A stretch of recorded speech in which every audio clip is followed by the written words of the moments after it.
Hello there, what is going on, everyone? We are looking at the Enterprise from Fanhome's official Starships collection. This is the Enterprise G, as seen in Star Trek Picard Season 3. This is NCC-1701-G. If you're not familiar with 1701-G specifically, you might not have seen Star Trek Picard Season 3. If you haven't seen it yet, I definitely suggest you go out and watch it. It's a pretty fantastic season.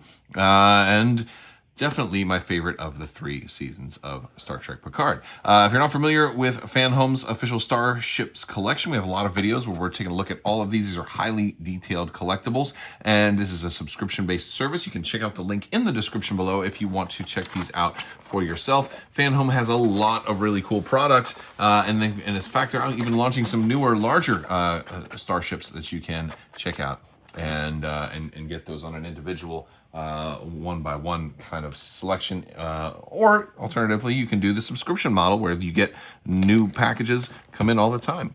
And as we get this thing open, I'm going to tell you a little bit about our Life Day celebration. We do giveaways on this channel all the time, and we are doing a 12 days of Life Day, so 12 giveaways in the month of December this year. We typically do this just about every year, and what that's going to be is you just have to be a subscriber and leave a comment on this or one of my videos, or one of my other videos rather, and it'll enter you to win one of the various different giveaways. We'll be running 12 of them throughout the month of December, so you can check those. You can check out more content if you want and leave lots of comments. And we get a nice little book here. This is going to tell us about the Enterprise G, and I believe this is the same ship as the Titan. As far as the model goes, too, I believe it's going to be the same ship as the Titan, if memory serves correctly. And this will, of course, tell us all about that. Gives us the specs and the history of the ship. I imagine we will see this ship again. And so this is kind of a cool option if you are looking for some more Enterprises to add to your collection here. So, but yeah, these are nice. There's also a whole folder that holds, or like a binder that holds all of these booklets. Every ship you get is going to have a booklet just like this. Let's go ahead and get this ship out. Now, the ship in these very nice containers here. And we're going to pull this one out. This is huge.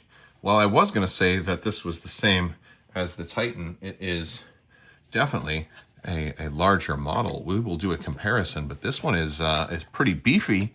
This may be one of the largest models they have done. It is significantly beefy, and I am digging it. We'll do a comparison with the Fanhome model of the USS Titan A, which I believe this one eventually, that was its basic predecessor before they gave it the new paint job. But yeah, we'll do a comparison here. We also have a stand. That's going to go right here. These are weighted stands, and we'll set that up on here, and we'll take a close look at this ship. All right, so let's take a close-up look at this ship. You can see right here that you do have the U.S.S. Enterprise, NCC-1701-G. We have all of our deck plating here, a lot of weathering, part of the paint job that goes into all of this to kind of give it less of a clean look and more of a ship. And again, this was the USS Titan prior to that. I actually did read through the book again just to make sure that that I was correct. But it was recommissioned as the Enterprise G following the events of Star Trek Picard. Well, actually, during the events of Star Trek Picard, but yes. And we got a little bit of the foam on here. Looking at it from underneath, we can see the bottom here. We have a lot of paint applications on here, very detailed. A lot of very, very minor details as well that you can see. Little lighting coming from some of these holes here, which is a pretty cool amount of detail that's in a lot of this paneling. And like the light blue, for example, in this section here, like who would have even saw this little section on it? Sorry, we do have little bits of foam that are stuck to it. I need to blow it off a little more. But yeah, so that it's a really cool feature that they have so many awesome little paint jobs. Our deflector dish is going to be this kind of clear blue sort of acrylic that is kind of going to catch the light a little bit. Not as well because none of the light can come in from the sides, but it is the same type of material that we're going to see here on the nacelles, and the nacelles catch the light much better. We can see the nacelles right here. We have sort of an amber color here on the front, and then this blue on the sides that also extends up to the back of the nacelle here. And that is in addition to all of the different paint applications we're going to see along the body of the nacelle.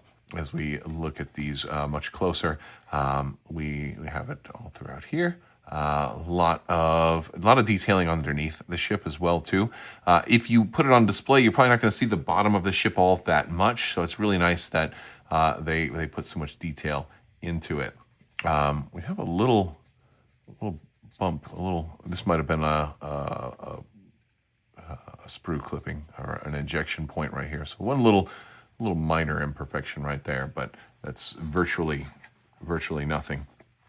Looking at the rear angle of the ship, we can see we can see some engine lighting from here too. Kind of more of a glossier paint job here, whereas most of the ship is very matte finish. We have some parts that are glossy and help add a little extra parts of the ship that kind of stand out. And I like the techniques that they use on this as well. And we can see, right here on the back, as our doors are closed here, we do see Enterprise in super tiny letters. A lot of really cool detailing in there.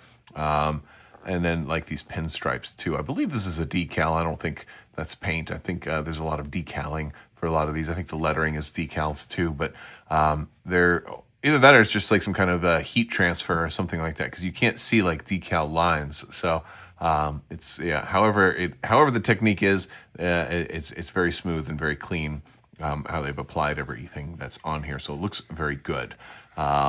So yes, pretty large ship, kind of heavy. And one of the things that they do is they put a lot of the weight in the center of gravity. So right here, this section of the ship, you can't feel the weight in this video, but the weight is all like between here and here. This is where the weight of the ship is, because when you put it on your flight stand, you're not going to want it to like fall over. You're going to want it to be centered, and it's going to connect right here at these kind of inverted gray bits on the back of the saucer section. I'm going to show you how that goes on. All right, so this is the base. Now this can go in front ways or back ways. It can go either way because it's right in the center, but some of the other ships, every ship's base is slightly different for the different types of ships. So just make sure you got a nice snug fit in there. You're going to take this ship and you're going to align it in the center like so, and boom, that's going to fit in right there. And there you go. That's going to hold the ship. Now it is kind of angled slightly upward, so when it's on your shelf, you're going to see, I want to try and hold it. You can see it's going to be kind of like that when it's on your shelf. So if you're looking at it, it's going to be kind of going upward and soaring, kind of adventuring forward in just a slight, maybe like a 5-degree kind of incline there, which is a pretty good kind of flying pose for this ship. Now I'm going to do a little comparison between this Enterprise G and then the Titan A, which are the same ship, but they're made slightly differently, so you can get a look at the differences between the two. All right, so we've got the 80102A, the USS Titan A, here out to the left, and then of course the Enterprise G to the right. Initially, my initial takeaway was the size differences is really the only noticeable difference. It's significantly larger, right? It's like his dad, right? Very, very much larger, and I'd say a good 15 to 20% larger. So that's kind of a cool thing. I think in your collection you probably want your Enterprise to be noteworthy and significantly larger. And so that's I think some people are going to like that.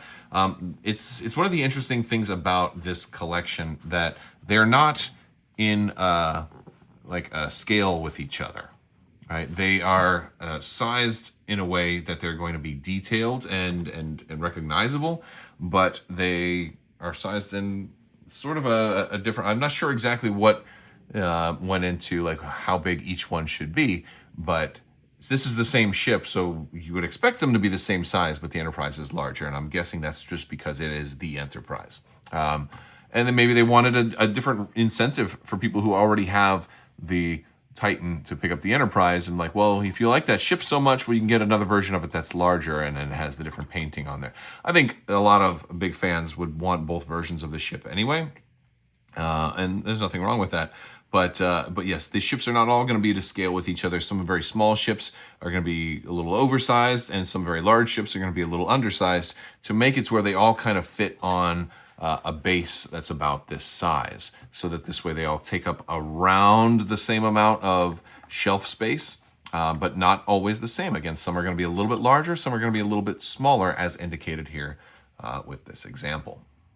All right, so this has been a look at the Enterprise G. It is a beautiful ship. If you are big fans of Picard and Enterprise ships, you will definitely want to check this one out. Although, if you already have the Titan, it is a bigger version, but it is effectively the same ship, minus the nomenclature and name tag on there. It's the same sculpt, and other than this, it's the same paint job. But still a very, very nice ship. And if you're trying to collect everything, then this is part of the collection. If you want to learn more about this, I have links to the Fanhome subscription where you can check this out for yourself in the video description below. And of course, if you're a big fan of Star Trek ships and science fiction ships and all that other stuff too, we'd love to have you stick around. We'll talk to you later. May the Force be with you. Live long and prosper. Be excellent to each other. Party on, dudes. So say we all. And always wash your socks.